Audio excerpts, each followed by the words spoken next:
Muito obrigado por escolher o Ministério de Vídeo e Áudio do Templo Batista Maranata. Depois de ouvir esta mensagem, visite o nosso site www.tbm.org.br. A nossa igreja oferece discipulado cristão, instituto bíblico e muitas oportunidades para o seu crescimento espiritual. Que Deus o abençoe. Maranata, ora vem, Senhor Jesus. Livro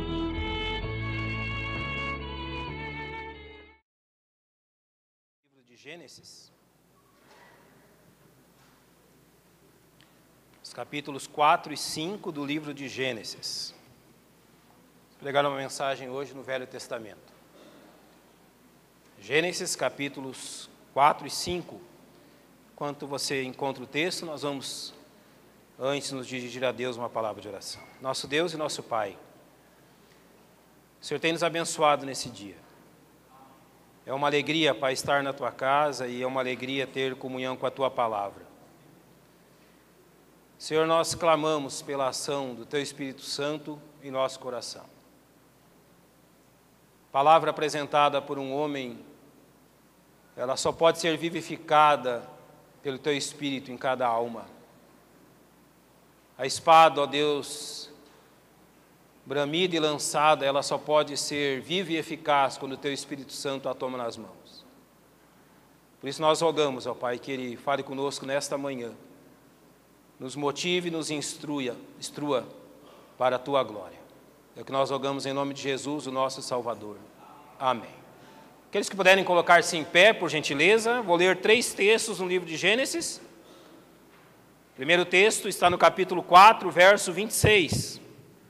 Gênesis 4, 26 diz assim: E a Sete também nasceu um filho e chamou o seu nome Enos.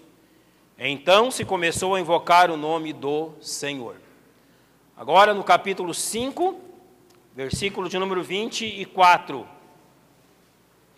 E andou Enoque com Deus, e não apareceu mais, porquanto Deus para si o tomou. E finalmente, capítulo 6, verso 22. Assim fez Noé, conforme a tudo o que Deus lhe mandou, assim o fez. Podemos assentar? O tema de hoje é: há um tesouro nas entrelinhas. Por que esse tema? Os irmãos já notaram quão pouca importância nós damos às genealogias bíblicas? Quão pouca importância alguns de nós dão para esses textos onde Deus descreve as famílias, as descendências. Genealogia é o estudo das próprias descendências, o registro delas. Normalmente, os crentes, quando vão ler as genealogias ou chegam no capítulo onde estão as genealogias, eles pulam aquele capítulo. Vide, por exemplo, a leitura de Mateus e de Lucas, que trazem a genealogia do Senhor Jesus Cristo. Se você ler a genealogia de Jesus, no livro de Mateus, por exemplo, irmãos, há incríveis bênçãos naqueles nomes registrados ali. Há coisas que Deus fez e que estão registrados simplesmente em nomes, que servem de bênçãos para a nossa vida. Podemos dizer que há pérolas de grande valor na descrição das genealogias. Por isso, o título é: há um tesouro nas entrelinhas, há um tesouro escondido. Aqueles que procuram vasculhar e descobrir pérolas de grande valor em meio a estes textos. Aqui nós temos a genealogia de Adão até Noé, do capítulo 4, verso 25, até o capítulo 5, verso 32, o Senhor traça então a genealogia, vindo de Adão até que chegue em Noé. E normalmente aqui o que temos é que é dado o nome, a idade ao gerar o primeiro filho, o total dos anos da vida e a morte de cada um desses inúmeros nomes que são citados aqui. Qual tesouro nós encontramos em meio à descrição dessas genealogias? Eu disse então, por exemplo, quando ele fala no capítulo 5 de Adão, ele diz: e foram os dias de Adão, depois que gerou a Sete, 800 anos, e gerou filhos e filhas, e foram todos os dias que Adão viveu, 930 anos, e morreu. Notem que nessa genealogia é essa questão que é apontada. Quando o nome, a idade ao gerar o primeiro filho, quantos anos ele teve quando morreu, e assim são. Mas uma pérola de grande valor que nós encontramos dentro dessa genealogia apresentada aqui, é que em 3 momentos, em apenas 3 nomes de todos esses citados aqui, nós temos exceções. No meio de todos esses nomes, ao falar de 3 nomes, é acrescentado um pequeno comentário. E isso se reveste de toda a importância. 3 pequenos comentários que Deus fez e que Deus desejou que fossem registrados na sua palavra. A Bíblia, ela é inspirada, ela é soprada pelo próprio Deus. Foi Deus que registrou, Deus usou homens para registrar aquilo que Ele queria. E na sua soberana vontade, Deus escolheu registrar 3 fatos sobre 3 homens. Isso deve nos chamar a atenção. São comentários feitos pelo próprio Deus sobre a vida de 3 homens. Então, esta sequência genealógica é quebrada toda vez que diz Deus algo em especial a respeito de um homem. E no caso aqui, 3 homens, Enos, Enoque e Noé, recebem um comentário do próprio Deus. Eu acredito que Deus registrou esses comentários, esses apenas 3 comentários, porque Deus quis que nós soubéssemos o que Ele pensava daqueles homens. E Deus quis que nós soubéssemos o que Ele pensava daqueles homens, porque os 3 comentários são comentários de homens que agradaram a Deus. E observe bem, Deus então registra na sua palavra, para que nós soubéssemos não somente que aqueles homens agradaram a Ele, mas que principalmente nós soubéssemos o que agrada a Ele. Deus registrou 3 fatos sobre 3 homens, para que nós soubéssemos realmente aquilo que agrada a Ele, aquilo que aprove a Ele registrar, porque Ele agradou. Agora, qual aplicação nós podemos fazer disso? Você já pensou no que agrada a Deus no seu lar? Eu creio que todos nós já pensamos, Senhor, o que eu posso fazer para que o meu lar agrade a Ti? Mas notem, aqui, nessas pequenas pérolas, Deus deixou comentários registrando o que agrada a Ele. Então, qual é o valor para nós, qual é o tesouro nas entrelinhas que nós encontramos aqui? Deus está dizendo assim para mim e para você, olha, são essas coisas aqui que eu tenho prazer em ver num lar. São essas coisas aqui que eu registrei na minha palavra para que você saiba o que causa prazer para mim, Deus. Notem, são pequenos comentários nas entrelinhas, mas que têm um tesouro enorme escondido em meio a eles. Ao que nos propomos? A descobrir o que fizeram esses 3 homens, que chamou a atenção de Deus a tal ponto que Deus registrou na sua palavra o que eles fizeram. Então, chamou a atenção de Deus aquilo que eles fizeram, chamou a atenção de Deus a atitude deles, e Deus disse, olha, eu vou registrar na minha palavra, porque eu me agradei disso. Isso, então, é um tesouro de inestimável valor para nós, se desejamos agradar a Deus no nosso lar. Há um tesouro nas entrelinhas para ser usado dentro do nosso lar. Vamos olhar a vida desses 3 homens. O primeiro deles, que nós lemos, está no capítulo 4, verso 26, eu vou reler. Diz assim, e a Sete também nasceu um filho e chamou o seu nome Enos. Então, ali tem um comentário sobre Enos. Fala assim, então se começou a invocar o nome do Senhor. Esse comentário. No meio da genealogia que é citado o nome de um homem, ele é neto de Adão. Sete é filho de Adão, Enos é neto de Adão, e é registrado então um comentário sobre Enos. Então se começou a invocar o nome do Senhor. Eu não creio aqui que o nome de Deus não era adorado naqueles dias, não é isso que acontecia. Não é que ninguém adorava a Deus e Enos começou a adorar a Deus, não era isso. A linhagem de Sete é a linhagem piedosa, é a linhagem de onde vêm os semitas, é a linhagem de onde vem o povo de Israel. Mas notem, a linhagem aqui, citada nesse capítulo, diz que Enos, em seu tempo, se começou a fazer algo que agradou a Deus. Não que as pessoas haviam esquecido de Deus, mas o que aconteceu no tempo de Enos, creio eu, foi um despertamento espiritual daquele povo. Deus observou a vida de Enos e Deus deixa registrado que ele se agradou que no tempo de Enos houvesse um despertamento espiritual em meio ao seu povo. Esse relacionamento de Enos com Deus, que gerou esse despertamento, ele não foi gerado em meio a um clima bom, a um clima satisfatório, a um clima de piedade, não. Ele foi manifestado em meio a um tempo muito difícil, um tempo de corrupção. Observe, por exemplo, no capítulo 4, verso 19, quando fala sobre Lameque, diz assim: e tomou Lameque para si 2 mulheres. O tempo de Enos era um tempo tão difícil que eles começaram a quebrar o preceito de Deus da monogamia estabelecida no Éden. Para afrontar Deus, para ir contra Deus, esse cidadão chamado Lameque, ele toma para si 2 mulheres. Ele quebra os preceitos de Deus. No verso 23, está registrado que eles eram pessoas violentas, porque diz assim: porque eu matei um homem por me ferir e um jovem por me pisar. Enos, ele trouxe despertamento espiritual em meio a um tempo de dificuldades, a um tempo de violência.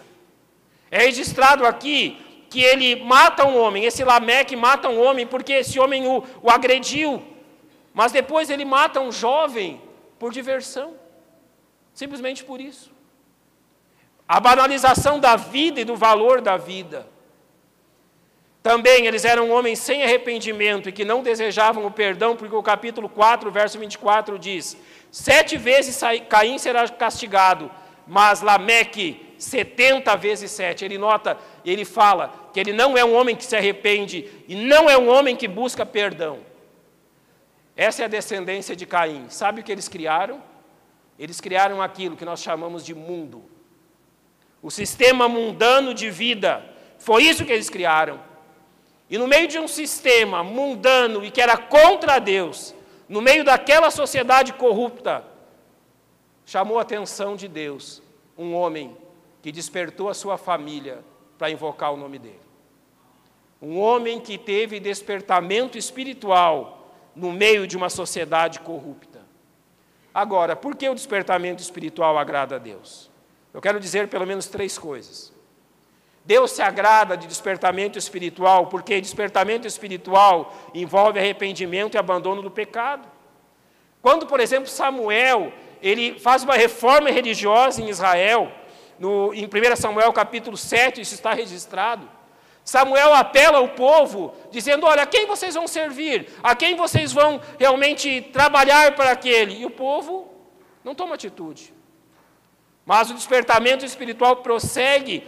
Em 1 Samuel 7,6 diz assim: e jejuaram aquele dia e disseram ali: pecamos contra o Senhor. Quando foi que Israel, então, sob a liderança de Samuel, desperta? Quando eles têm arrependimento. Deus, ele se agrada de arrependimento e despertamento espiritual, porque isso traz as pessoas para mais perto dele. O exemplo de Elias, quando ele derrota os sacerdotes de Baal.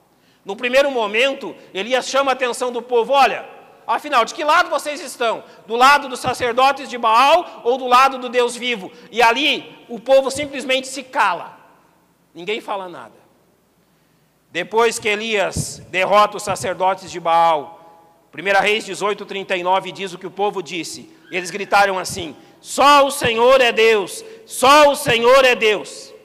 Por que Deus se agrada de despertamento espiritual? Porque despertamento espiritual produz fidelidade espiritual. O povo, quando desperto, se voltou a ser fiel a Deus. O exemplo do rei Ezequias, quando ele restabelece o culto ao Senhor em 2 Crônicas. Ele chama o povo a celebrar a Páscoa, ele chama o povo a celebrar a festa do Senhor. E note o que registra, 2 Crônicas 30, versos 26 e 27. Diz assim: e houve grande alegria em Jerusalém. Observe então agora. Então os sacerdotes, os levitas se levantaram e abençoaram o povo. E a sua voz foi ouvida. Então diz: porque a sua oração chegou até a santa habitação de Deus, até os céus.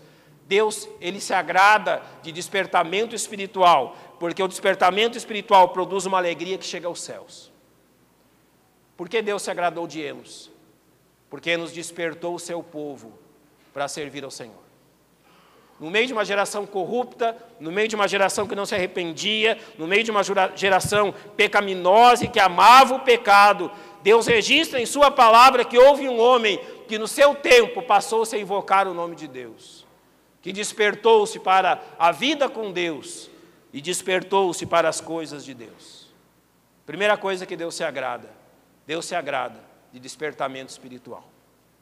O segundo homem é Enoque. O capítulo 5, verso 24 diz assim, que andou Enoque com Deus e não mais apareceu, porquanto Deus o tomou para si. Enoque, ele é um personagem tão importante desta passagem, que não somente Gênesis cita Enoque, mas notem o que o autor aos Hebreus escreveu sobre Enoque. Ele diz assim, pela fé Enoque foi trasladado para não ver a morte, e não foi achado, porque Deus o trasladara, visto como antes da sua transladação alcançou o testemunho de quê? De que agradara a Deus. Isso é uma coisa incrível. Aqui Deus não somente registra o fato de que um homem o agradou, mas Deus toma esse homem para si. Em Gênesis 5, 24 diz que Enoque andou com Deus. Não só Enoque tinha prazer na comunhão com Deus, mas notem que coisa incrível. Deus tinha prazer na comunhão com Enoque. E aqui, irmãos, o que está escrito, que Deus o tomou para si, é um fato realmente incrível. Enoque andava com Deus. Enoque tinha comunhão com Deus e se agradava da comunhão com Deus. E o fato incrível aqui é que Deus se agradou tanto de manter comunhão com Enoque, que chegou um momento que Deus disse, Enoque, nós mantemos comunhão aqui na terra, agora venha, suba, vamos manter comunhão aqui na minha casa também. Notem que aquela comunhão agradou tanto ao próprio Deus, que Deus disse, venha Enoque, venha, vamos ser amigo aqui em cima também. Deus se agrada do homem que mantém comunhão com Ele. Deus olhou para aquela geração também pervertida. Deus olhou para Enoque e Deus disse, eu me agrado da sua vida. Ao dizer que Enoque andou com Deus, a Bíblia diz que eles trilhavam a mesma estrada, muito ao contrário da estrada que Adão e Eva escolheram para trilhar o seu próprio caminho. Notem, Gênesis 3:8 diz, e ouviram a voz do Senhor Deus que passeava no jardim pela viração do dia. Então dizem, e esconderam-se Adão e sua mulher da presença do Senhor. Enoque, ele aprovou a comunhão que a raça humana rejeitou. Os homens do seu tempo rejeitaram a comunhão com Deus. E Enoque, ele andou de tal forma com Deus, que Deus teve prazer em andar com ele. Agora, qual é o perfil do homem com o qual Deus mantém comunhão? O que nós podemos dizer do perfil de um homem com o qual Deus anda? Eu quero citar algumas coisas. No perfil do homem que tem comunhão com Deus, a primeira questão que fica destacada é que esse homem é um homem de coração quebrantado. Observe o que diz Salmo, capítulo de número 34, verso de número 18.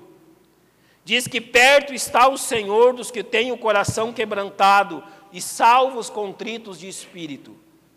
Depois, Isaías 66:2 diz assim, mas para este olharei, para o pobre abatido de espírito e que treme da minha palavra. Deus tem prazer em andar com os homens de coração quebrantado. Mesmo sendo Deus quem Ele é, soberano, excelso, poderoso, o tipo de homem que Deus tem prazer em andar com Ele, não é aquele homem orgulhoso, não é aquele homem poderoso, não é aquele homem que diante dos outros homens é alguém ou alguma coisa. Não. Deus tem prazer de andar com o mais humilde dos homens. Segunda característica desse perfil é o homem que anseia pela presença de Deus, pois Salmo 145 diz, perto está o Senhor de todos os que o invocam, de todos os que o invocam em verdade. Deus está perto desses homens. E no capítulo 42, verso 1, diz assim, que assim como o servo brama pelas correntes das águas, assim suspira minha alma por ti, ó Deus. Que tipo de homem Deus tem prazer em andar com ele? É aquele homem que tem anseio pela presença de Deus. Eu fico imaginando Enoque. Enoque andando e suspirando pelo momento em que Deus se encontraria com ele, aonde eles andariam juntos e manteriam comunhão. Deus teve prazer em andar com Enoque, porque Enoque também tinha prazer em andar com Deus. A terceira qualificação desse perfil é a sinceridade. Porque Provérbios 3,32 diz que o perverso é abominável ao Senhor, mas com os sinceros ele tem intimidade. Notem quem é o tipo de homem que Deus mantém intimidade, quem é o tipo de homem que agrada a Deus. Ele diz ali, é o homem sincero. É o homem que dirá a Deus aquilo que há no seu coração. O homem sincero acima de tudo. É o homem que não apresenta a Deus uma caricatura, uma foto mudada, mas é o homem que apresenta a Deus quem realmente Ele é. Senhor, eu sou assim, assim e assim, e a minha única alegria é ter comunhão contigo. E a quarta característica desse perfil é aqueles que o temem. Salmo 25,14 diz que o segredo, que a intimidade do Senhor é com aqueles que o temem. Você quer ter intimidade com Deus? Você quer ter a comunhão com Deus que Enoque tinha e que tem até hoje? A Bíblia está dizendo que a intimidade do Senhor é privilégio daqueles que o temem. Notem que no meio de uma genealogia tão extensa, Deus cita um homem que andou com ele. Deus teve tanto prazer em andar com Enoque, que Ele quis que nós soubéssemos disso.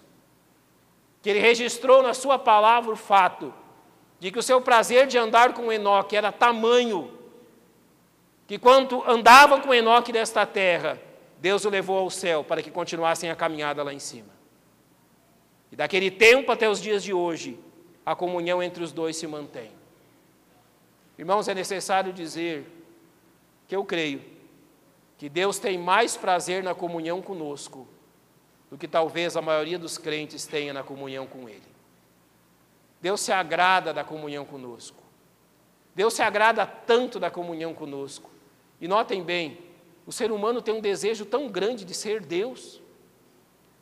Mas Deus tem uma comunhão e um desejo tão grande pela comunhão com o homem, que Deus se fez homem. No seu desejo de ter comunhão conosco, Deus desceu do céu, se fez como um de nós e andou no nosso meio. Por quê? Porque Deus tem grande, mas grande agrado e prazer em ter comunhão com aqueles que Ele criou.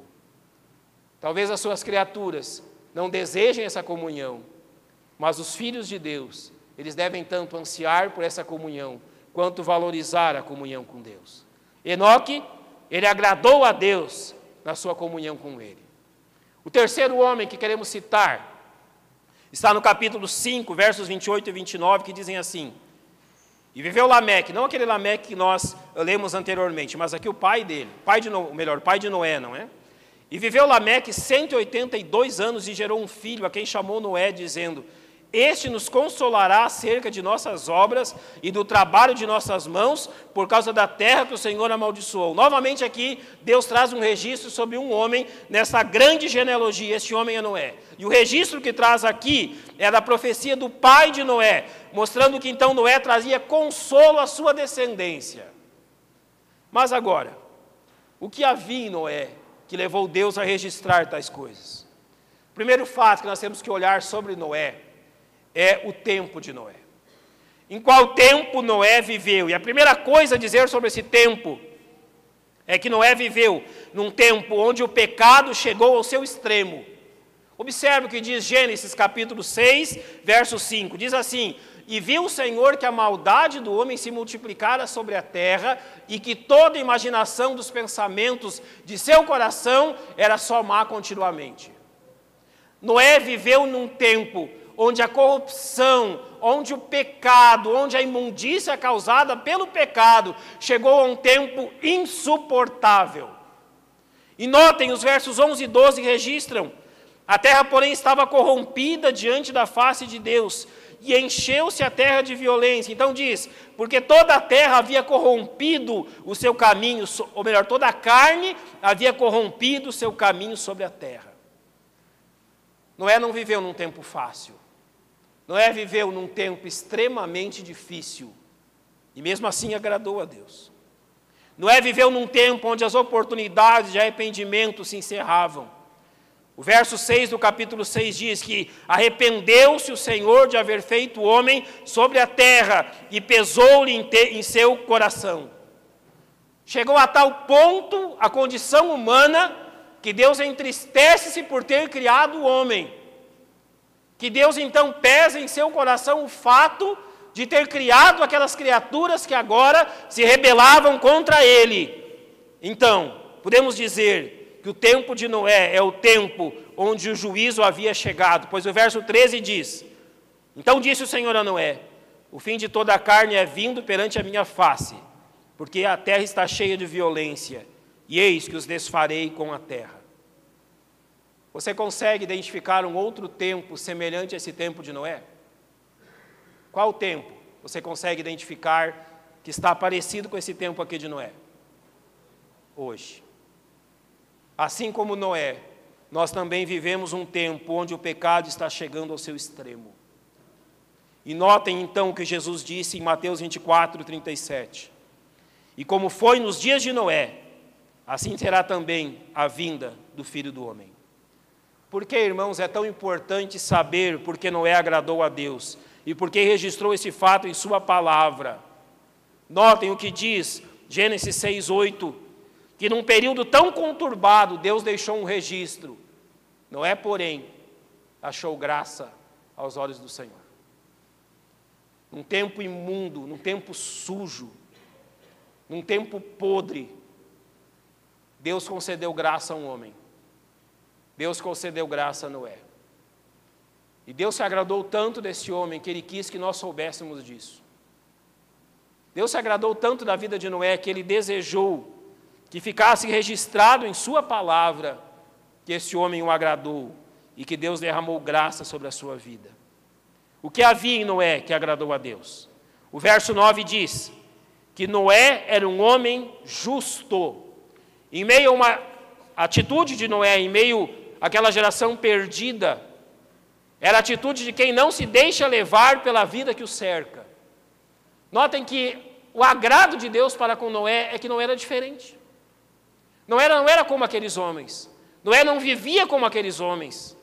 Mas ainda o verso 9 diz que Noé era perfeito em suas gerações, ou seja, Noé era um homem íntegro. O caráter de Noé era tal que ele não podia ser confundido com aqueles homens e nem acusado diante deles. Integridade. Mas no verso 22 diz assim: assim fez Noé, conforme a tudo que Deus lhe mandou, assim o fez. Por que, afinal, Deus se agradou de Noé? A grande questão na vida de Noé é que Noé servia a Deus. Deus se agrada de todos aqueles que o servem. Mas, pastor, Deus não mandou que eu construa uma arca. Não precisa construir uma arca para agradar a Deus. Não precisa. Se você está testemunhando do Evangelho ao seu vizinho, você está agradando a Deus. Se você está dirigindo o seu lar nos preceitos de Deus, você está agradando a Deus. Deus se agrada de todo aquele que o serve. E agora observe o que diz Hebreus capítulo 11. Pela fé Noé, divinamente avisado das coisas que ainda não se viam, temeu e para a salvação da sua família preparou a arca, pela qual condenou o mundo e foi feito herdeiro da justiça, que é segundo a fé. Noé era um testemunho àquela geração pervertida e condenada.